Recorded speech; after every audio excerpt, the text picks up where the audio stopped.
তো গাইস সবাই কেমন আছে? সবাই ভালো আছে, ভালো থাকতে হবে। তোমরা দেখছো দীপ ফেসবুক পেজ। তোমাদের সাথে একটা ভিডিও, চলো একটু ভিডিও আবার আমাদের অঞ্চলতে একটা পোস্টার দিয়েছিল এই সরকারি ঘরের জন্য। তোমাদের সাথে চলো দেখানো যাক। দেখো চলো আমি যাচ্ছি, গিয়ে তোমাদের সাথে দেখানো যাক। লাভজি, চলো তোমাদের সাথে দেখানো যাক। এই দেখো আমাদের সরকারের এই পোস্টার দিয়েছিল, দেখতে পাচ্ছ। এই পোস্টার দিয়েছে আমাদের সরকার। জয় বাংলা ঘর লেখা আছে, দেখো জয় বাংলা লেখা আছে। আর চলো তোমাদের সাথে আরেকটা শেয়ার করে যাক।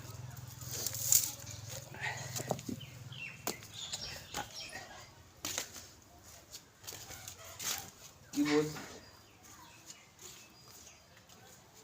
আর ভিডিওটা ভালো লাগলে লাইক কমেন্ট শেয়ার সাবস্ক্রাইব করে দিও। টাটা। আবার নেক্সট ভিডিও নিয়ে আসা যাচ্ছে।